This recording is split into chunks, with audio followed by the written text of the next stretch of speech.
Olá, eu sou Alice e estamos falando de relacionamentos sociais.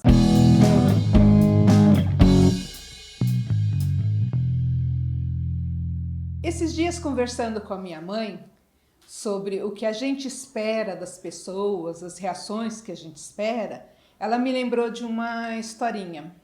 Um fazendeiro de uma grande fazenda, dentro da sua área, encontrou uma onça adulta morta e uma filhote de onça ao lado da mãe. E aí ele pensou, se eu deixar a oncinha aqui, ela vai morrer. Então vou levar ela para minha fazenda. E levou. Os amigos vinham, as pessoas vinham até a fazenda e falavam para ele, cuidado com essa onça, né? Ela é uma onça, ela não é um gato. Mas a onça foi crescendo, domesticada, acostumada com as pessoas. Neste meio tempo, nasceu a filhinha do fazendeiro. E aí as pessoas se aproximavam e diziam, cuidado, um dia essa onça pode atacar o seu bebê. Mas como a onça sempre foi mansa, nunca teve nenhuma reação mais agressiva, o fazendeiro não se preocupava muito com isso. Um dia ele saiu cuidando dos seus afazeres, né? Estava com uma espingarda, porque pode encontrar algum animal selvagem pelo caminho, alguma coisa. Voltando para a casa dele, na fazenda, ele encontrou a onça com a boca toda ensanguentada. E o primeiro pensamento que ele teve foi na filha, bebê. E aí não pensou duas vezes, né? Pegou a espingarda e matou a onça. E foi correndo para casa. Quando ele chegou no quarto do bebê, o bebê estava lá, tranquilamente no berço. E ao lado da cama do bebê, aos pés da cama, do bercinho, tinha uma cobra imensa morta, ensanguentada. Então, na verdade, a onça tinha defendido a criança e matado a cobra. Mas sem pensar, o fazendeiro acabou concluindo que a onça tinha sido agressiva com a criança e a matou sem verificar. Essa historinha me lembrou uma outra que é muito parecida. Duas casas vizinhas, numa delas um cachorro, na outra um coelho. E eles cresceram juntos, dois filhotinhos, então tinha comunicação entre os quintais e o cachorro e o coelho estavam sempre juntos. Mas sempre tem aquela vozinha que diz, cuidado, né? Um dia este cachorro pode matar este coelho porque é o instinto do cachorro. Mas eles foram convivendo e foram crescendo. Um dia a família do dono do coelho foi viajar. Foram todos, né? Viajar. Saíram de casa, né? Despediram dos vizinhos e foram embora. E aí, passado alguns dias, aparece o cachorro com o coelho todo sujo de terra na sua boca, o coelho morto. E o dono do cachorro já pensou logo, desgraçado deste cachorro matou o coelho. Como que eu vou falar isso para o meu vizinho? E aí prendeu o cachorro que estava sempre solto no quintal, né, de castigo, pôs ele lá, trancou ele. Você não vai mais sair daqui porque você é um cachorro mau, você matou o coelhinho, né? E o cachorro lá chorando, mas ficou preso. E o dono do cachorro pegou o coelho, lavou o coelho, deixou ele branquinho de novo, foi lá na casa do vizinho, colocou o coelho na casinha dele, falou, vou ficar quieto, né? Porque se meu vizinho souber que o meu cachorro matou o coelho deles, nós vamos brigar, então faz de conta que eu não sei de nada. Deixou o coelho lá. Aí passou-se um tempinho, a família chegou de viagem. E o vizinho só escutando, né? Chegou, pôs o carro na garagem. Daqui a pouco começa uma gritaria. Ele falou, ai meu Deus, eles descobriram o coelho morto. Né? Mas eu vou fazer de conta que eu não sei de nada. Aí chegou lá no quintal. O que aconteceu, meu vizinho? Esse coelho, antes da gente viajar, ele morreu, eu enterrei, né? Para as crianças não verem. Fomos viajar e agora eu encontro ele aqui. O que será que aconteceu, né? Ele não estava morto? A confusão formada. Ou seja, o cachorro, amigo do coelho, sentindo a sua falta, foi procurar por ele. Encontrou ele enterrado, cavou, pegou o coelho e foi mostrar para o dono, olha, né, meu humano, meu amigo morreu, estava lá enterrado. Mas o humano, né, já com preconceito, com uma ideia formada, achou que ele tinha matado e provocou toda aquela confusão. Estas duas histórias são para a gente pensar né, nos preconceitos que a gente tem, né, em relação às outras pessoas, às atitudes, às coisas, né, as imagens que a gente faz e as reações que a gente tem. A nossa vivência, as nossas experiências, os nossos grupos, os nossos relacionamentos vão nos moldando para as diversas situações da vida e para essas reações. E a gente precisa pensar muito bem em como a gente está reagindo às situações que nos são apresentadas. Que tipo de preconceitos, que tipo de imagens que a gente está carregando na vida da gente. Pode uma onça ser domesticada? Eu ouvi esses dias a notícia de um tratador de leões que morreu. Ele cuidava dos leões há bastante tempo e ele morreu quando ele entrou na jaula para dar o alimento para os leões e os leões o atacaram. Por que será? Porque a natureza do leão é essa mesmo? Ou porque o homem, com tanta confiança de que já fez um vínculo sério com aquele bicho, se coloca numa situação que acaba agredindo? Que pense num gatinho, quem tem um gato, um cachorro, pode ser manso, pode ser domesticado, mas às vezes as nossas reações instigam eles a um instinto animal. Então o que está provocando aquela situação? É o instinto da onça, do leão, do cachorro? Ou é a situação, ou é uma atitude nossa que provocou aquilo? Porque da mesma maneira que nós somos influenciados pelo meio, pelos grupos onde vivemos, nós também influenciamos. Eu já tive vários gatinhos na minha vida. E cada um tem uma característica. Eu já tive gato que adora carinho na barriga. Mas eu também já tive gatos que se você vai tentar fazer um carinho na barriga, ele ataca. Tem gato, esse gatinho que eu tenho agora, ele adora carinho embaixo do pescoço aqui dele. Ele levanta para fazer carinho. Os outros que eu tive não gostavam disso. Atacavam, ficavam incomodados. Então a gente precisa aprender a respeitar o jeito da pessoa, do bicho, das coisas com que a gente interage, perceber os sinais e tirar determinadas ideias da cabeça da gente. Tem a natureza da pessoa, tem o jeito, tem a natureza do animal, tem o jeito? Tem. Mas tem a reação dependendo da interação que a gente faz.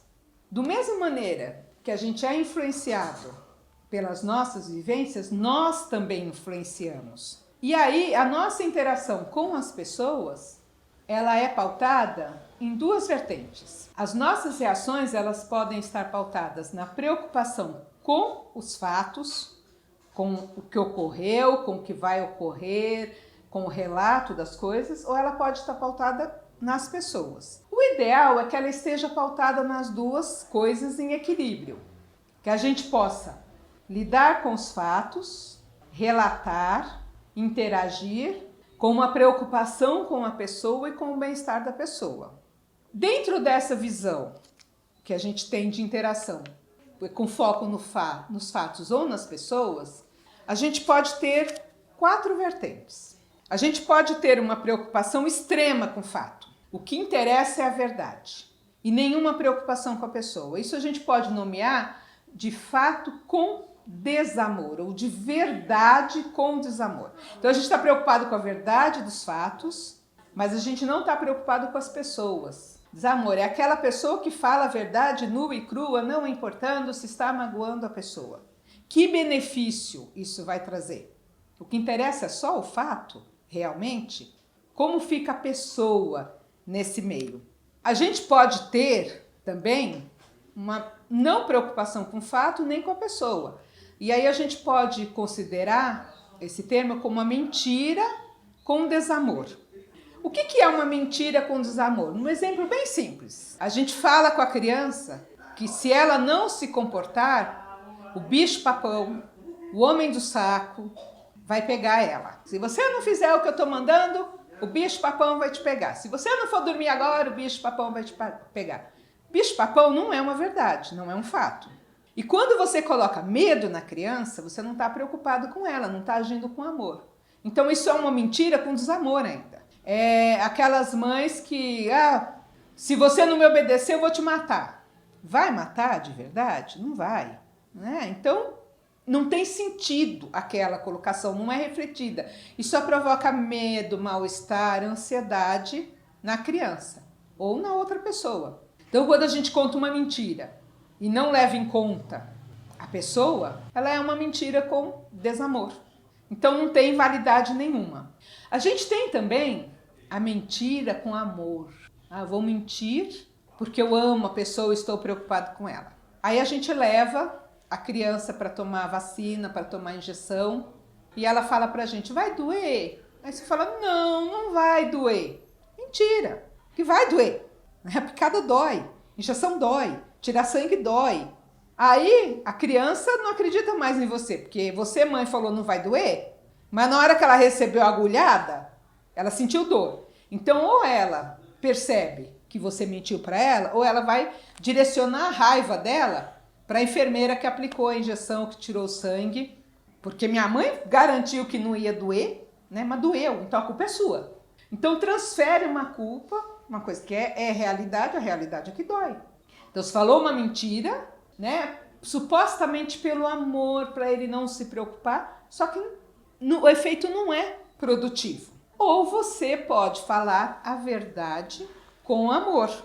A verdade com amor, ou seja, com jeitinho, ela favorece o crescimento. Dentre todas as nossas relações, a gente pode verificar essas 4 vertentes. Da verdade com desamor, da verdade com amor, da mentira com desamor e da mentira com amor. E essas noções vão nos dar percepções de mundo e ferramentas para lidar com as outras pessoas. Então, quando a gente fala da morte com outro, a criança é muito pequenininha, você vai dizer, tá lá no céu rezando por nós, olhando por nós, virou estrelinha, ninguém vira estrela. É uma maneira de não trazer preocupação para aquele momento, de amenizar. Mas em algum momento você precisa dizer que todos os seres vivos um dia morrem. Faz parte do ciclo da vida. E a maneira que a gente encara isso é que vai aumentar ou diminuir o nosso sofrimento no momento de enfrentar aquela situação.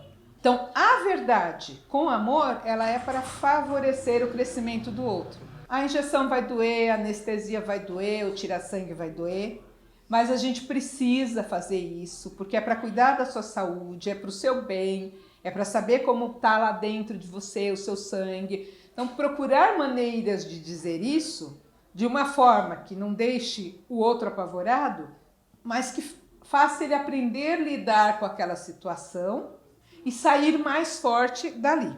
Muitas vezes, nas nossas interações com outras pessoas, a gente deixa de falar as coisas por diversas razões. Então vamos lá. Quais são as nossas maiores dificuldades para um diálogo construtivo? Primeiro, acomodação. Falta de disposição. Eu não estou afim de conversar disso agora, não estou afim de tocar nesse assunto, né?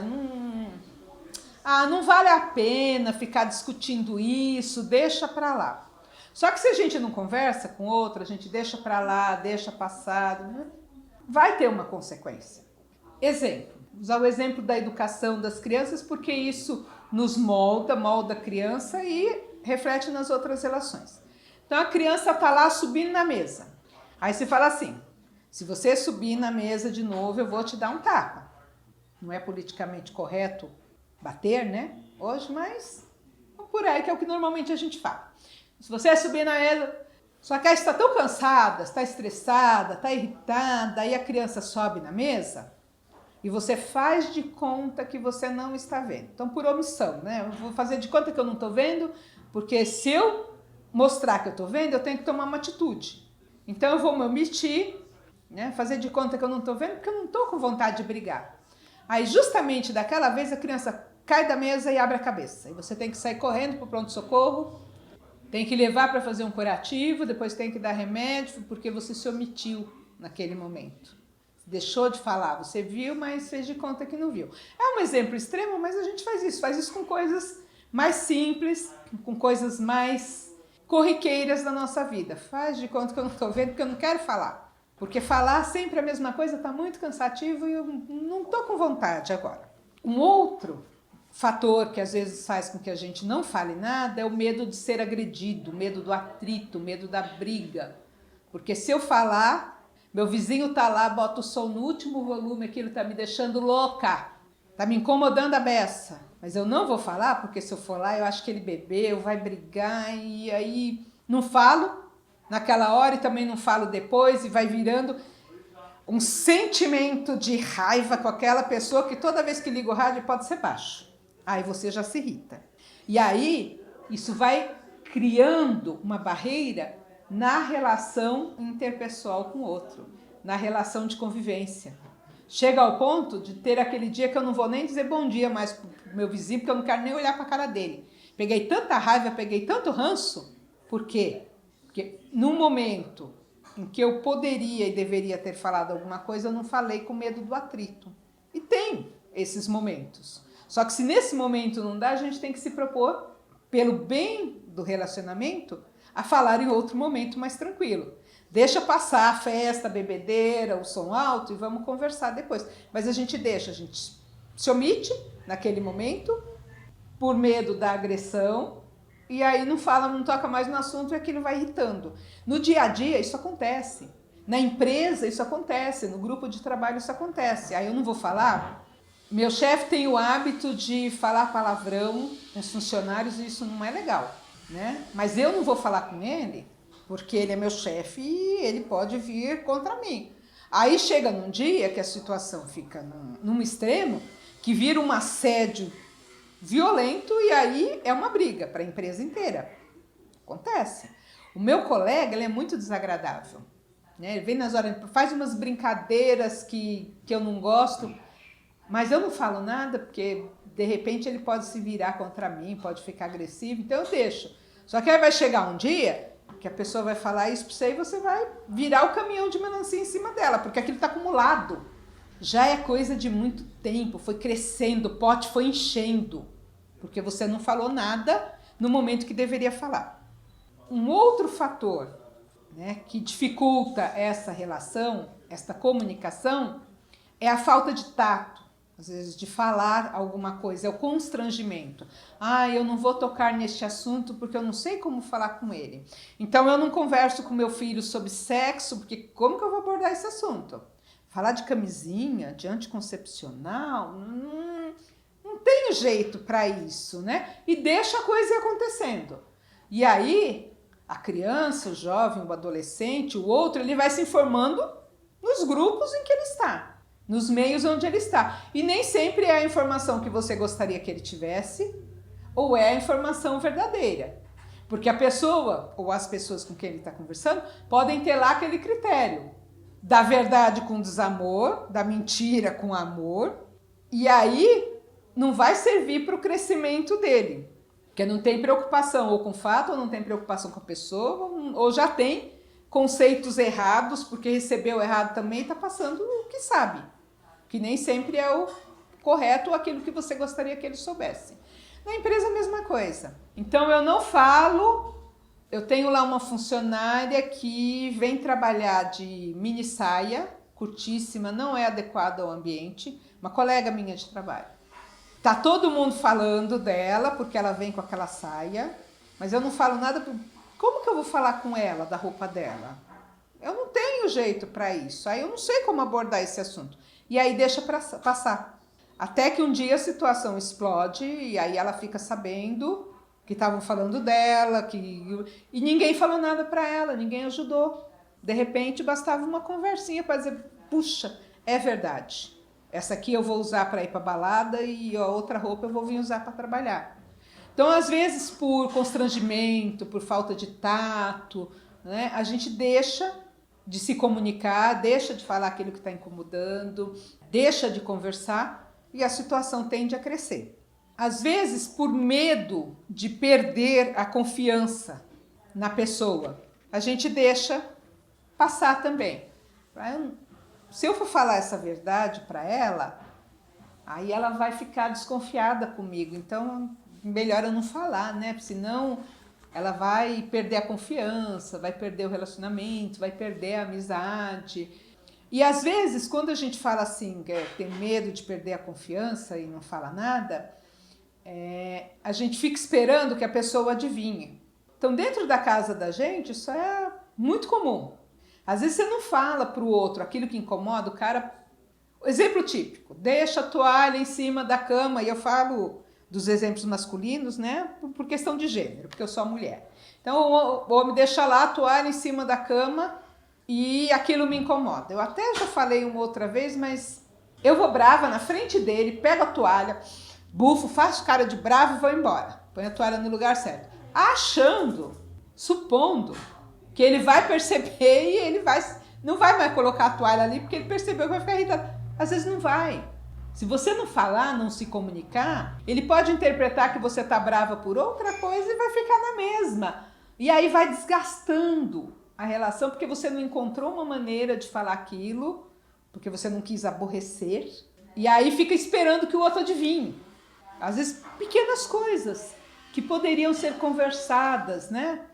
Não põe o copo na mesa de madeira sem pôr o descanso, porque vai estragar a mesa.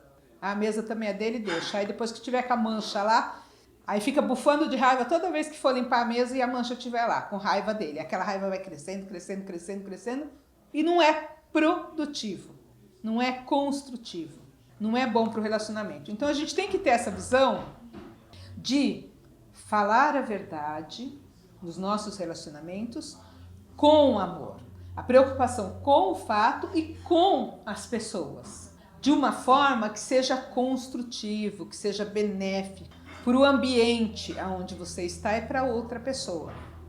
Então, se omitir não resolve, mentir não resolve, esperar que o outro adivinhe não vai resolver na maioria das vezes, porque não vai, a gente não tem bola de cristal, não adivinha, né? Não vai saber por quê.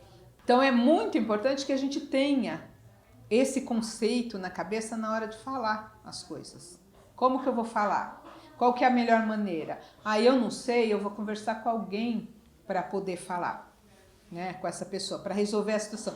Para que a situação não fique num nível tão insustentável que vai trazer consequência para você, para os outros e para a vida. Porque aquilo vai deixar marca em você e vai deixar marca no outro também, para sempre. Vai mudar a visão dele, vai comprometer a visão dele em relação às coisas, em relação aos acontecimentos. E as nossas emoções, que também tem um momento de falar, mas a gente tem que levar em conta aquilo que a gente está sentindo, né? Porque todos nós temos emoções boas, emoções ruins, tem dias bons, tem dias ruins, tem raiva, tem medo. Emoções positivas e negativas, a gente tem aquele momento de amor que parece que o coração vai sair daqui de dentro, faz parte. Só que a gente precisa se conhecer, precisa conhecer os limites para tratar essas emoções com equilíbrio dentro das nossas relações. Elas não precisam destruir a relação, o relacionamento, a convivência. Mas também você não precisa dizer tô bem todo dia se você não tá. Não tô legal hoje, mas eu vou ficar. Então vamos lidar com isso. E conhecer a emoção é importante. Porque assim, se eu sei que o copo na mesa vai me deixar bravo, então vamos conversar a respeito disso. Para que eu vou ficar aumentando a minha raiva no nível que aí quando eu for falar, eu vou falar do copo da mesa, da toalha, da falta do beijo no dia anterior, da falta do cumprimento, aí eu vou responder bom dia só se for para você e não para mim, né? Porque aquilo já está acumulado. Então as emoções, todos nós temos e temos que entender a do outro e a da gente. E torná-las ferramentas construtivas para essas relações. E tem uma coisa na questão do se conhecer e das emoções que é a força do pensamento. Eu não estou legal, mas eu vou pensar que eu vou ficar legal, que as coisas vão mudar, eu vou trabalhar o meu pensamento, vou fazer meditação, ou cada um encontra o seu caminho, vou cantar, vou sair, vou olhar o sol, vou fazer alguma coisa que mude a minha vibração, o meu pensamento, para melhorar a situação. A força do pensamento é um poder muito grande e transformador. Aí eu, pensando nisso, eu lembrei de um desenho bem antigo, que é o leão e a hiena, o Leap the Lion and the Hard Haha. E o leão é um cara até que otimista na história, né? Então ele está sempre procurando o lado bom, o lado positivo das coisas, o lado que vai dar certo. E a hiena está sempre, ó dor, ó dia, ó azar, eu sabia que isso ia acontecer. Quando chove, no desenho, a nuvem escura fica na cabeça da hiena e acompanha ela, aquela chuva, porque ela está sempre com o pensamento negativo.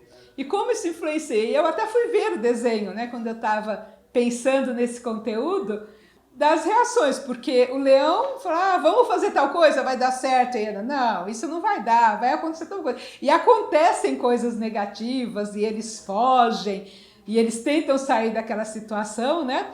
E é muito interessante a relação dos dois, porque o leão não se deixa contaminar pela hiena, e a hiena, apesar da negatividade, acaba indo atrás do leão e topando as coisas que ele coloca, né? Então eles passam por vários apuros nos diversos desenhos que tem. Se você tiver curiosidade, vai lá no YouTube, tem alguns episódios, é bem legal. E a hiena está com essa postura negativa. E como isso atrai, né? Tanto que tem a questão da chuva. A hiena atrai tanto as coisas negativas, com esse pensamento de ó dor, ó dia, ó azar, eu sabia que isso ia acontecer, que a chuva vem só na cabeça dela. Apesar de estar chovendo para tudo, a nuvem pior fica na cabeça dela, né? As coisas...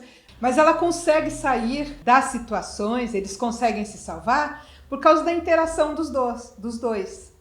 Provavelmente a hiena negativa, como ela é, se ela não andasse com o leão, que é positivo, ela nem sairia do lugar, ela não enfrentaria as situações que eles enfrentam. Então a convivência com o leão dá coragem para ela se mover, apesar do pensamento negativo.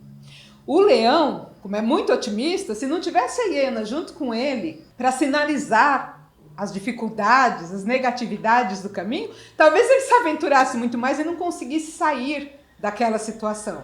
Então é muito interessante a relação dos dois, a convivência dos dois e como a história se desenrola por causa desse contraponto do equilíbrio.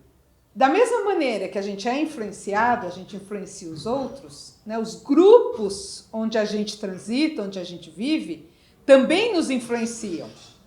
Mudam o nosso jeito de olhar o mundo, a nossa maneira de reagir.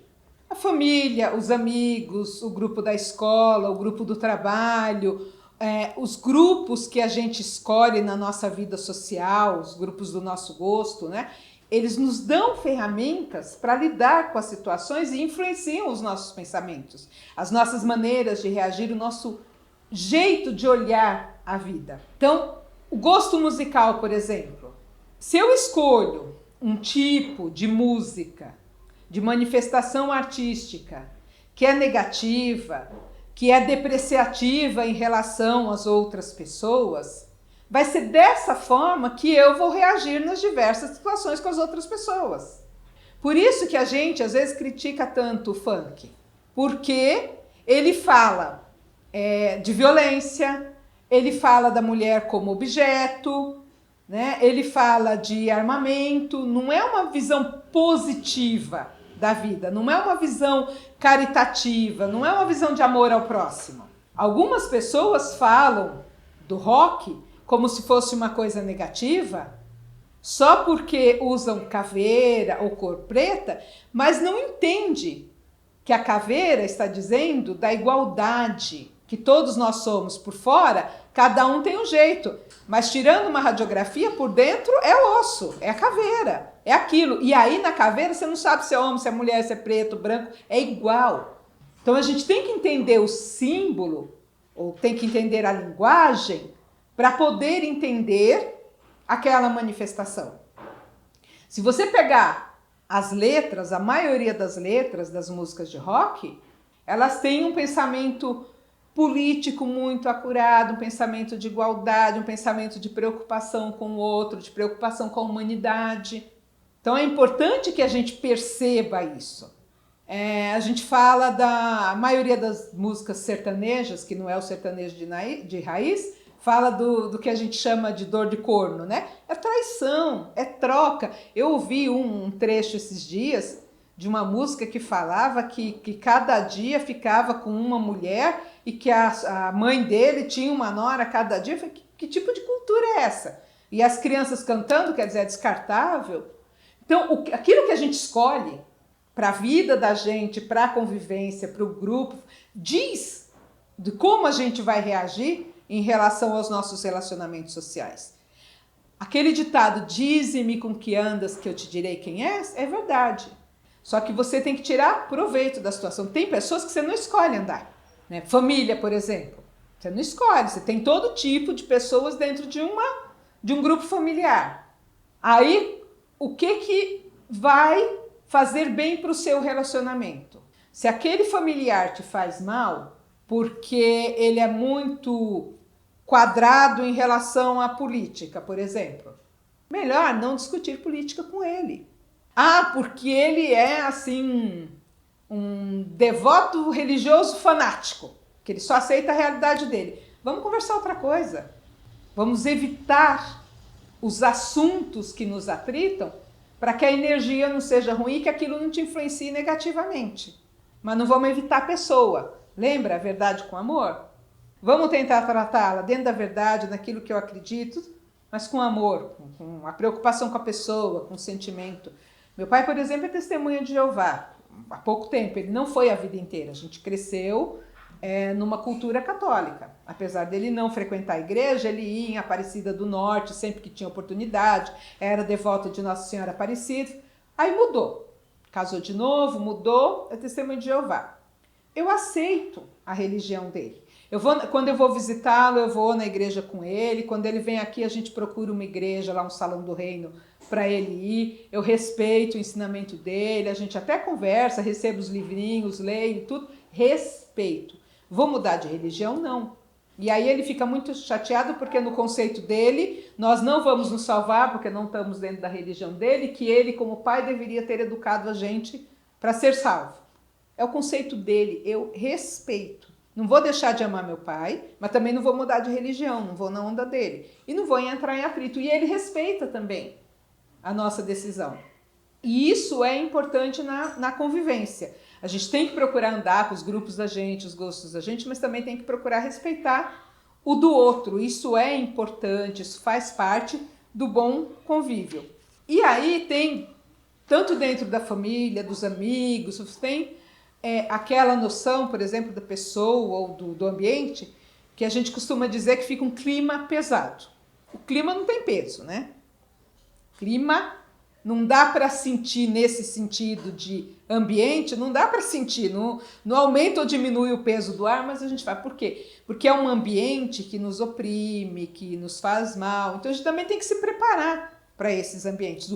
O ambiente, às vezes, de trabalho fica nesse clima e você não pode deixar de trabalhar porque o clima está pesado para mim.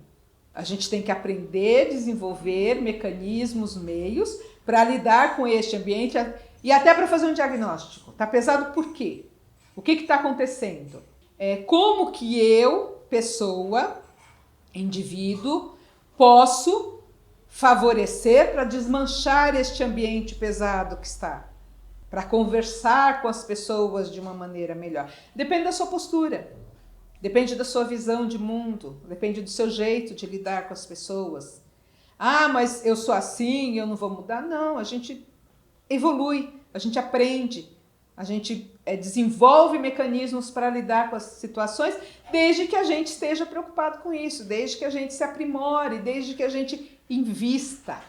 E quando a gente fala de relacionamentos sociais, de relacionamentos com as pessoas, em sociedade, a gente precisa refletir, precisa aprimorar, precisa buscar outras ferramentas para lidar com as situações.